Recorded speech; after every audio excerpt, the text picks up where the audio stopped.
Good morning guys. Ayan. Ngayon ay ginagawa na dahil tapos na yung maglinis, magtanggal ng mga mahahabang damo. Ayan. Para ang ginawa naman niya ay magbutas. Para dito sa mga tanim na kailangan ng ibaon. Kailangan ng itanim. Dahil dumating kami ay natuyot yung anong tawag nun anong tawag nun, yung African talisay pala, nag-dry siya kasi hindi nadiligan, hindi pala nag-absorb yung tubig dun sa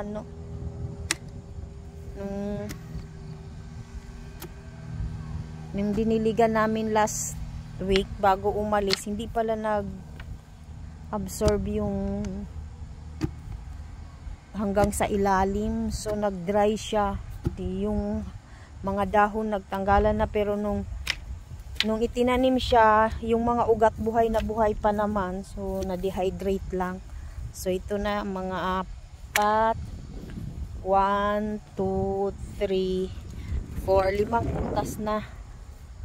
Yan. So ayan yung bayabas. Tingnan nyo guys.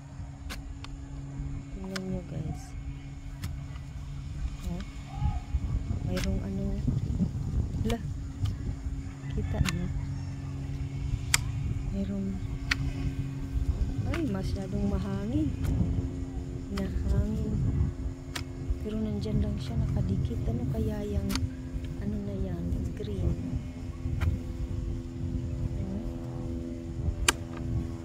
Yan.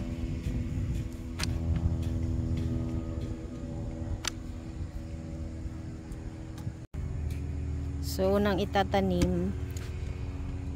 itatanim guys yung bayabas. Magtanim muna. Ayan.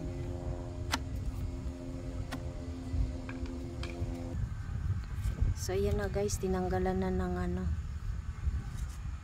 yan yung bayabas.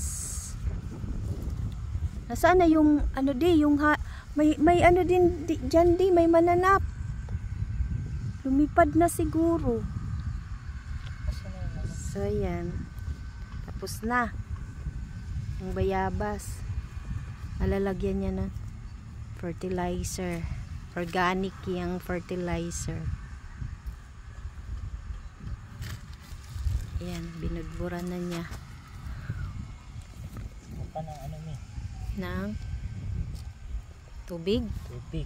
Basa pa siya wait.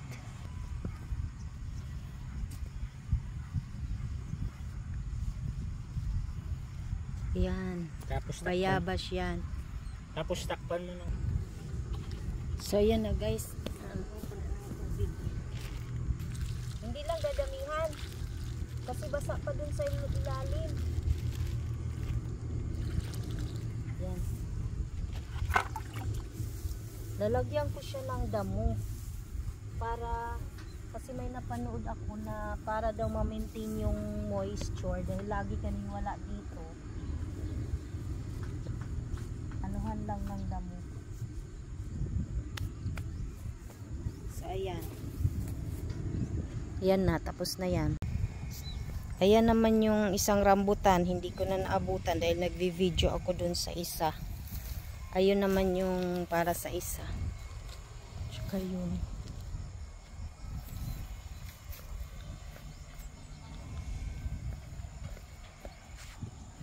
Yan.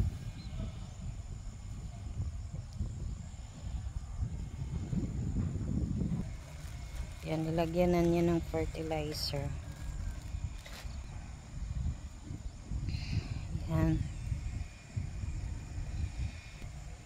Rambutan yan, rambutan na bali 4, yung isa bayabas.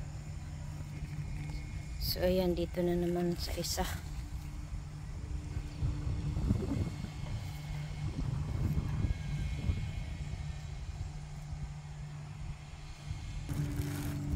So, nilagyan na naman niya ng fertilizer.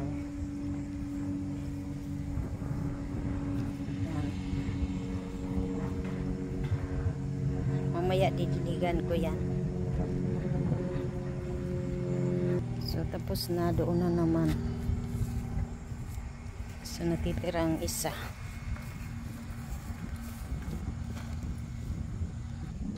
So, pang last na yan.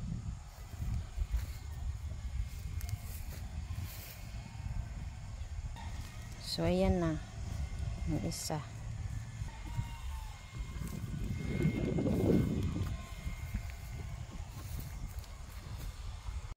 Natapos na pala siya magbutas para sa dalawang kalamansi. Yung markot na nabili din na kalamansi. Ayan. May bunga na siya. Oh. Ayan na ilalagay na.